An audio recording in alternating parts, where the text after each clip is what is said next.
Julia Pomares y María Peix son directivas de CIPEC y también han venido a darnos su opinión sobre el tema y estoy seguro que no se van a exceder de los 10 minutos.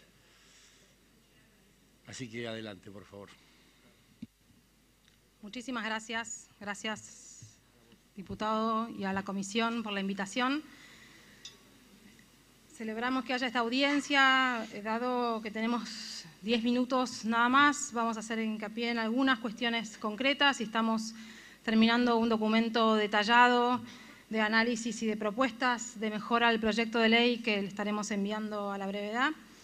Estas consideraciones que voy a hacer surgen del trabajo que hacemos en CIPEC desde hace varios años y que no somos solo nosotras. Está Marcelo Leiras, que está aquí también presente, Soledad Zárate y Josefina Mignone. Es un trabajo que además hemos construido con los últimos años. Creo que después de 32 años de democracia ininterrumpida, el año pasado llegamos a la conclusión que había varias cuestiones del sistema electoral que debíamos reformar. Creemos desde CIPEC que hay 5 temas centrales que deberían ser parte de una reforma. El primero, el sistema de votación. Creemos que, y lo venimos diciendo desde el año 2009, el sistema de boleta partidaria está obsoleto y necesita ser reemplazado. El segundo, cómo se construye la oferta electoral, cómo se hacen las alianzas y cómo se generan los mecanismos para que los partidos políticos sobrevivan y queden caducos o no en el tiempo. Bastantes de estas cuestiones se refirió la profesora Mustapik, así que no voy a entrar tan en detalle en esto. El tercero, el financiamiento de la política y el uso de los recursos del Estado para las campañas electorales. El cuarto, la gobernanza electoral, la forma en que tenemos hoy de organizar las elecciones con una autoridad política a cargo de la organización de las elecciones y la tarea jurisdiccional con una complejidad importante al no tener especialización electoral en los juzgados en los distritos. Y el último, que tiene más que ver con nuestro federalismo, del que hablaba antes Mustapik, al tener un sistema descentralizado, creemos que deberíamos darnos algunos umbrales mínimos de derechos políticos que sean iguales en todo el territorio. Hay algunos de estos temas que son abordados por el proyecto y celebramos la propuesta. Hay 2 en particular a los que me voy a referir. El primero, el sistema de votación, y el segundo, los cambios que se han hecho en el tema de financiamiento con la incorporación de los auditores. Empiezo por el del sistema de votación. Hay 2 grandes familias de sistemas que pueden reemplazar a la boleta partidaria, los sistemas de boleta única y sistemas de voto electrónico. Los 2 se probaron en Argentina con distintas variantes y en varias elecciones. Creo que es fundamental y celebro que estén acá los funcionarios de las distintas provincias que llevaron esto adelante. Hay mucho camino recorrido y creo que deberíamos tomarlo en cuenta en esta conversación. La familia de boleta única, las distintas modalidades, sea la santafesina o la cordobesa, es sin lugar a dudas el modelo más utilizado en el mundo, el que se usa en la mayor cantidad de países en el mundo. Tiene muchas de las ventajas que tendría un sistema también electrónico y ha dado también buenos resultados en Santa Fe y Córdoba. Es cierto, si bien son pocos los países hoy que usan sistemas electrónicos, países que han implementado sistemas, entre ellos las democracias más grandes del mundo como la India y Brasil. Creo, y esto lo hemos visto en las distintas experiencias internacionales y también en la experiencia argentina, que en el caso que se decida implementar un sistema electrónico hay que tener en cuenta que los controles que requiere un sistema de este tipo son mucho más complejos, son mucho más especializados que los que requiere un sistema de boleta única, y eso requiere algunas consideraciones que creemos se deberían tomar en cuenta en este proyecto de ley si se decide avanzar con un sistema electrónico. Hay 5 puntos, 5 modificaciones o recomendaciones de modificación que creemos deberían hacerse en este sentido. En primer lugar, el proyecto establece que es el Ejecutivo el que provee el nuevo sistema y le da al Poder Judicial el rol de homologarlo, se dice en el proyecto, o bueno, aprobarlo ex post facto, y con unos plazos que, como también ha sido dicho acá por la Cámara Nacional Electoral, son bastante breves. Creemos que sería recomendable, para garantizar mayor ecuanimidad al proceso, que toda la descripción de las funcionalidades de los pliegos licitatorios, sea que se provean servicios o se desarrollen sistemas, deberían ser responsabilidad de la Cámara Nacional Electoral y que sea una audiencia con los partidos o una comisión ad hoc independiente de seguimiento de este proceso que pueda controlar cómo se hace todo ese procedimiento. Hay muchas buenas prácticas en los países que tuvieron elecciones con voto electrónico de comisiones ad hoc legislativas o con origen legislativo, pero con especialistas que puedan dar seguimiento al proceso. No creemos que sea recomendable que sea el Poder Ejecutivo quien tenga todo ese procedimiento a su cargo. En segundo lugar, hay un tema muy importante que discutir, que es cómo se provee la información en las pantallas. Acá tanto la experiencia de la Argentina como de otros lugares muestra que la forma en que se presenta la información influye en a quién decidimos votar. No es solo algo propio de las pantallas. En los países con boleta única que ordenan a los candidatos por orden alfabético hay muchos legisladores cuyos apellidos empiezan con A, con B o con C, por lo cual no es algo propio de la pantalla.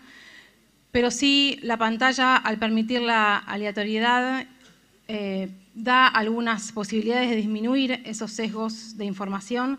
Es muy importante que se dé la mayor información posible en la pantalla y no solo o no privilegiar alguna, como se le llaman, atajos de información, como puede ser o simplemente o solamente el logo o los nombres de los candidatos o las fotografías. Aquí hay que tener mucho cuidado en cómo se hace ese diseño. Y creemos, yendo al proyecto específico en este sentido, que sería recomendable que sea la Cámara Nacional Electoral la que fije ese diseño tras una audiencia con los partidos y que luego sean las juntas las que apliquen la definición y no al revés como hoy está en el proyecto estipulado. En tercer lugar, hay un tema que lo aprendimos mucho en el trabajo de haber observado y apoyado en las implementaciones en la Argentina donde se hizo. El personal técnico y la asistencia del personal técnico es importante. En la primera elección y en todas siempre se requiere personal técnico de asistencia al voto automatizado. Esa figura del personal técnico debería ser incorporada en el proyecto como una figura nueva, que es una autoridad electoral nueva, la cual debe ser establecida en detalle cuáles son sus responsabilidades de funcionario público, cuáles son las capacidades y capacitaciones que tiene que tener para poder hacer ese trabajo de forma ecuánime. En cuarto lugar, hay un aprendizaje muy importante de la experiencia internacional sobre la gradualidad en la implementación. Los países que han ido hacia el 100%, que como se dijo antes son muy pocos hoy, han hecho una implementación gradual. Creemos que en el caso, si se decide implementar un sistema de voto electrónico, en el caso que no se llegue a implementarlo en todo el país, se debería implementar algún sistema de boleta única en los distritos donde no se define hacer la implementación automatizada. Y finalmente, en relación a la implementación gradual, algo que también es muy importante y creemos debería ser incorporado a este proyecto, tiene que ver con las disposiciones para la capacitación tanto de los votantes como de los presidentes de mesa. Hemos aprendido y hay bastante evidencia para mostrar que la calidad de la capacitación y la cobertura de la capacitación que se recibe tanto de los votantes como de los presidentes de mesa y fundamentalmente los presidentes de mesa tiene un efecto muy importante en cómo el votante percibe la seguridad y la transparencia de su voto, así como el carácter secreto de su voto, y en este sentido es muy importante tener en cuenta los tiempos que esto lleva. Nuestros datos de la elección del año pasado en el conurbano de la provincia de Buenos Aires mostraban que solo 1 de cada 6 autoridades de mesa habían sido capacitadas. Pensar en que pueda capacitarse al total de las autoridades de mesa en poco tiempo creo que es irrealista y debería ser tomado en cuenta no solo el tiempo de adquirir los sistemas, sino también de capacitar a las autoridades de mesa y a los votantes. En líneas generales, como les decía, creemos que el cambio de un sistema de votación donde sea el Estado el que provea la oferta electoral a todos los votantes y que no les dé a los partidos la responsabilidad de tener que garantizar esa boleta es un cambio positivo. pero sí creemos que en el caso que se avance en un sistema electrónico y no en un sistema de boleta única en papel, hay varias modificaciones que hacerle para permitir que el proceso sea confiable, transparente y que tenga las capacidades de control que se requiere. Y el otro aspecto al que me gustaría referirme tiene que ver con el financiamiento. El proyecto establece, como se decía antes aquí, un aumento en la cantidad de auditores de la Cámara Nacional Electoral.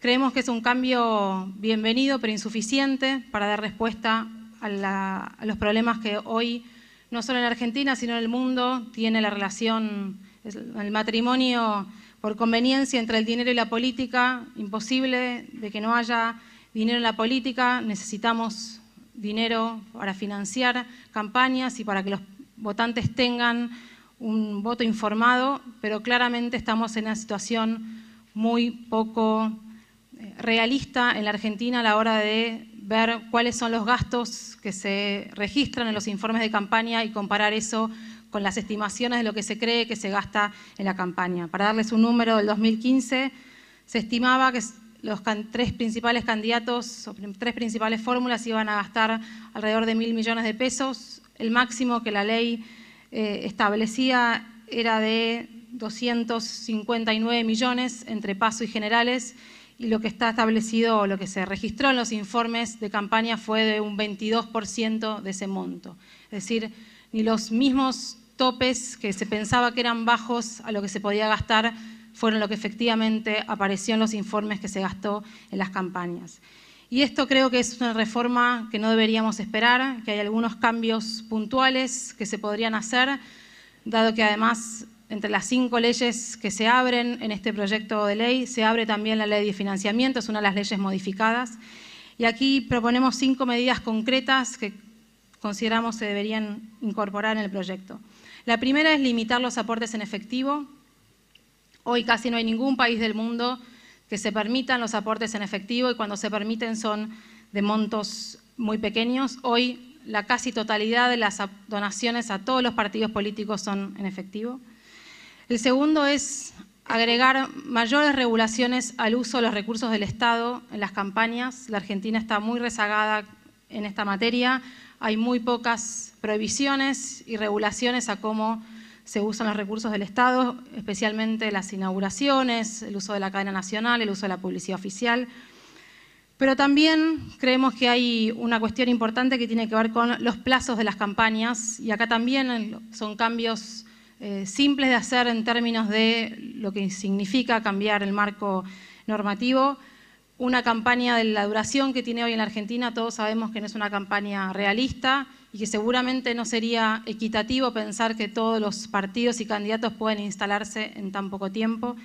La experiencia internacional indica que ir hacia la regulación de precampañas o campañas anticipadas vuelve mucho más realista y más equitativa a la competencia.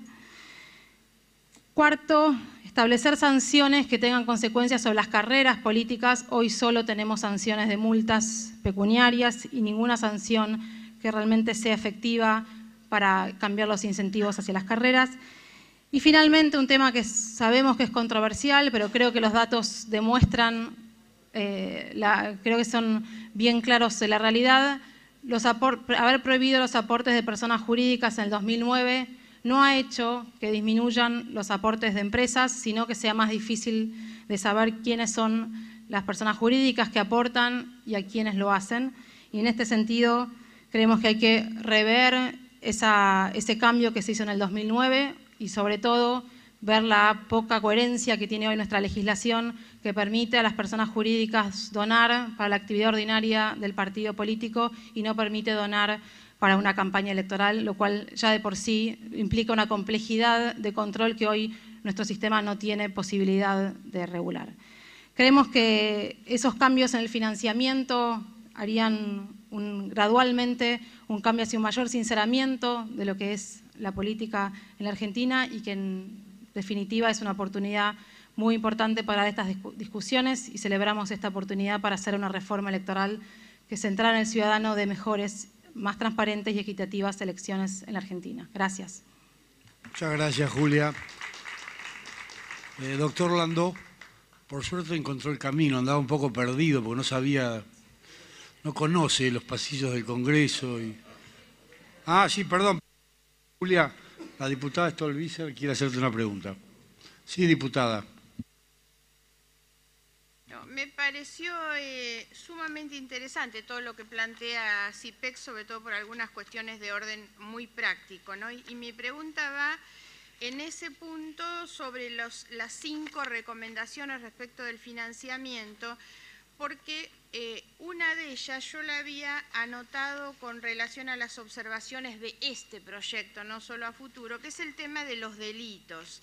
Entonces quisiera pedirle a Julia si me puede aclarar un poco el punto donde ella pidió, creo que fue en la 4ª recomendación, sanciones que sirvan como incentivos. En este punto mi observación, digamos, al proyecto que estamos tratando es que en realidad no se compadece el nivel de reproche y las escalas penales que se están utilizando en el proyecto del Poder Ejecutivo, en las que hay algunas conductas realmente graves y maliciosas, como coacción y privación de la libertad de un tercero para que no pueda ejercer el derecho del voto, por ejemplo, sustracción de urnas, delitos que aparecen realmente como graves, y esos tienen en el proyecto una limitación de 3 años en la pena.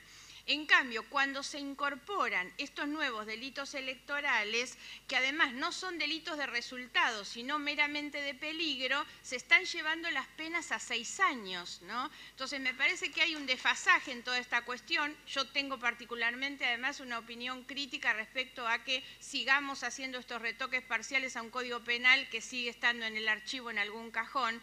Pero mi pregunta, como Julia habló de las sanciones penales, si ella se refería a esto y si CIPEC tiene una posición respecto del capítulo de los delitos electorales.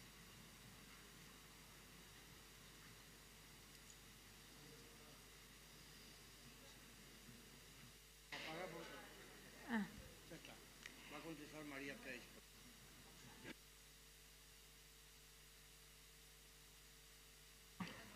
Ahí está.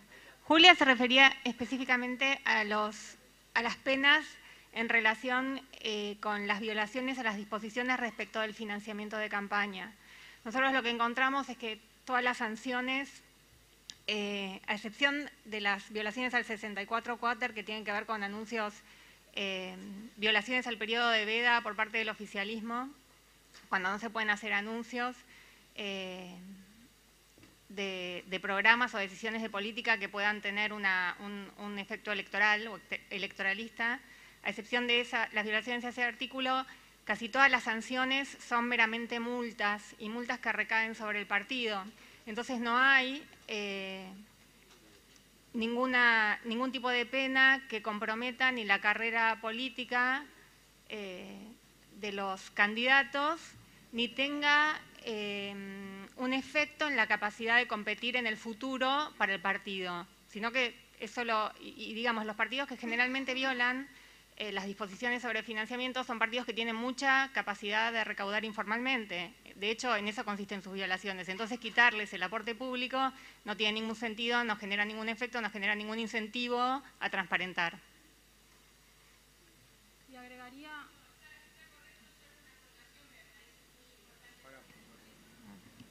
la aclaración respecto, no solamente que se están refiriendo al tema de los aportes a las campañas electorales, sino incluso que la sanción recaiga, por ejemplo, en que el candidato que viola después no puede ser candidato en la próxima. Me parece mucho más importante eso. Yo me refería al otro tema, que son las penas de prisión para los delitos electorales, que es con lo que no estoy de acuerdo, ¿no? Está muy bien la aclaración. Muchas gracias. Bueno, gracias.